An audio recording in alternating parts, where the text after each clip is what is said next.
Hello, my name is David John McCullough. I earned my first PhD at the London School of Theology and my second PhD from Durham University. And today I want to talk about Jesus and Nicodemus and water baptism and spirit baptism in John 1 through 3.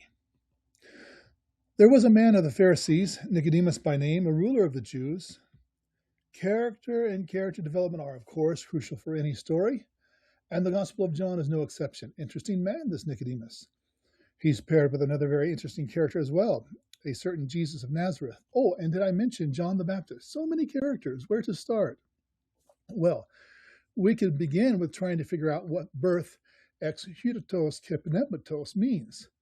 We could delve into the grammar and then hunt for allusions in the Hebrew Scriptures.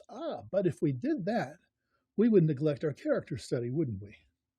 Oh, but grammar is so interesting. Here we have a conceptual unity, Hendiadys or Hendiadys, a 1 through 2 idea, water-spirit, not two things, but one thing, water/spirit. Not spirity water or watery spirit, but water-spirit.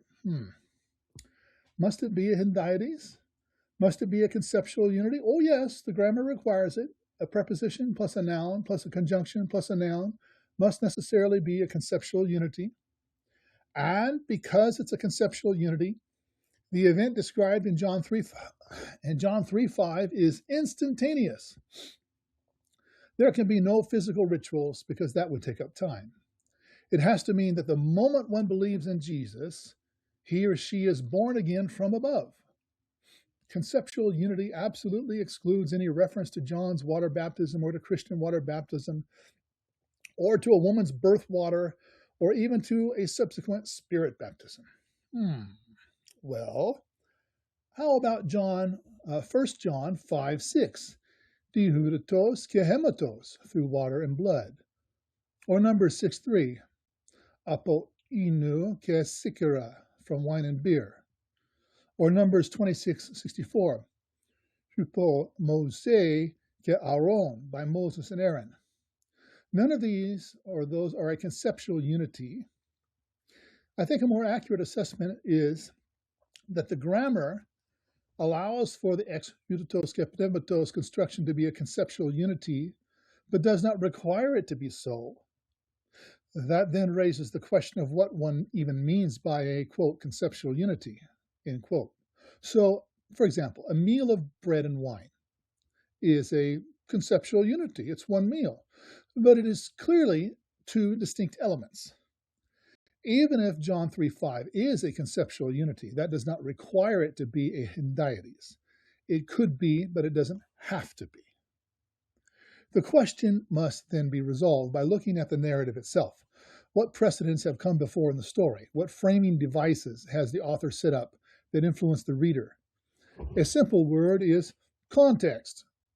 What does born of water and spirit mean in the context? But that raises an important question.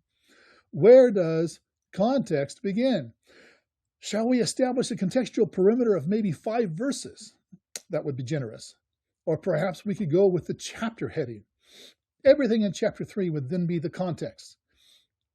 Maybe 10 verses, 20? I rather think that we can approach context like watching a movie. One starts at the beginning, watches to the end. One gets the full impact of the development of the story as one views the film progressively.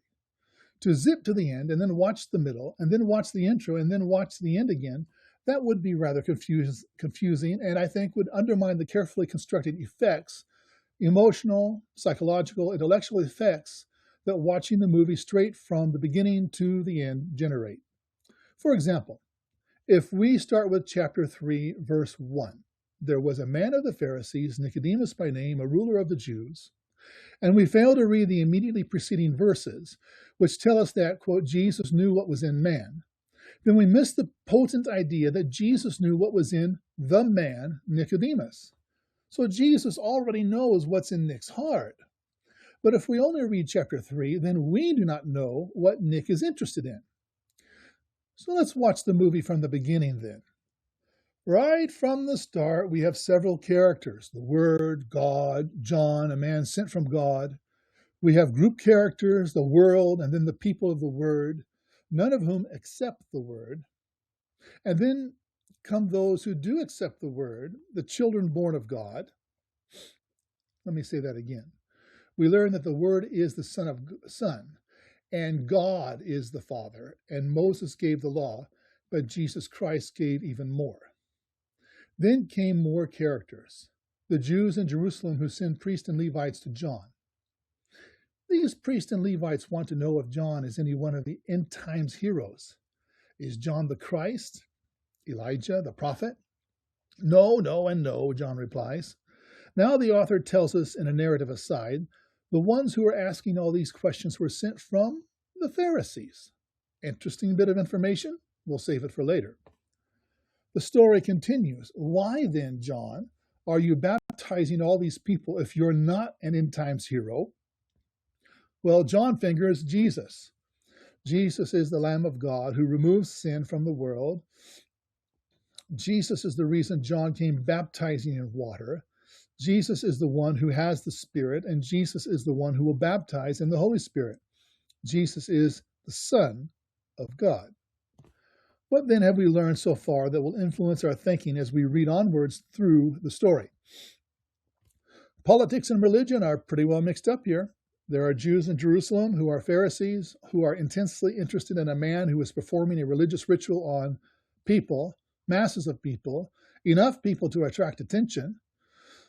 They want to know if this man is a prophesied eschatological figure who will change the national political scene, who will eject the Roman overlords and restore the kingdom to Israel. The man causing all the stir, John, denies everything but claims that the man they are looking for is a certain Jesus.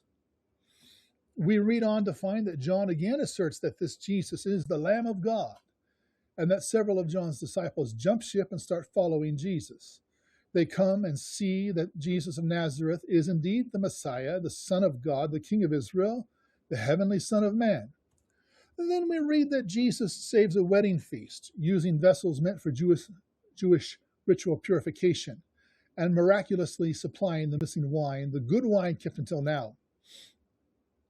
So far, we have watched how an initial story about national political religious hopes is built upon by the next story, a local wedding feast, gloriously rescued.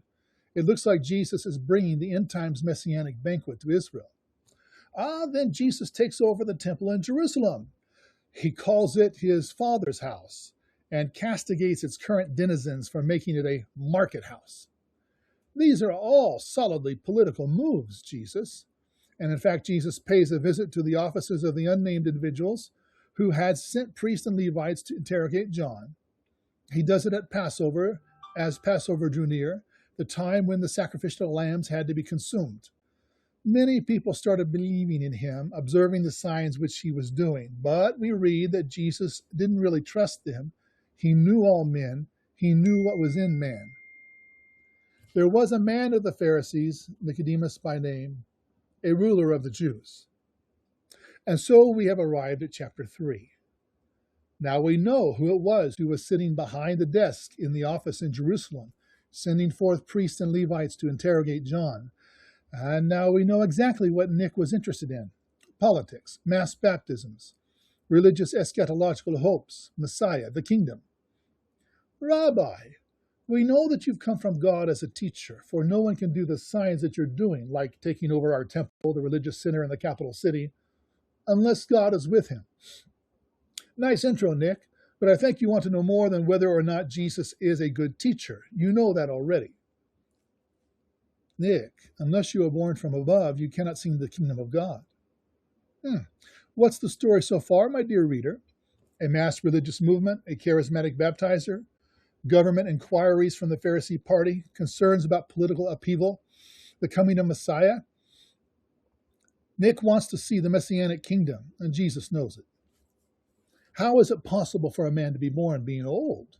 He can't go into his mother's womb a second time and be born, can he? Now, Nicodemus is a rabbi. Rabbis speak in riddles, circumlocutions, dark sayings. Nick has not misunderstood Jesus. He understands quite well. Neither he nor his Pharisaic colleagues have gone down the river to be baptized by John. The people of the land are all doing that, but they are dirty anyways. They need cleaning up. He, Nicodemus, senior rabbi and ruler of the people, he doesn't need to turn over a new leaf. He doesn't need to start over in Judaism, does he? Unless, yes, there would be one condition under which he, old teacher that he is, would legitimately need to begin again as a baby. If this Jesus truly is who John said he is, well, then every rabbi in Israel would be but a babe compared to King Messiah. Nick, you need to be born of water and spirit, otherwise you can't enter the kingdom of God. Go back down to the Jordan with all the dirty people. Take off those nice robes of yours. Get baptized by John. Get purified and ready for Messiah. And then come to me and receive the baptism in the Holy Spirit, just like John told you. You have to be born, you have been born a Jew, Nick. That's the flesh. But it's just flesh. You need to be born of the Spirit. Nick, you need the purification symbolized by public baptism and submission to Jesus Messiah, symbolized by receiving the baptism in the Spirit from him. Do not marvel that I said to you, you must be born again.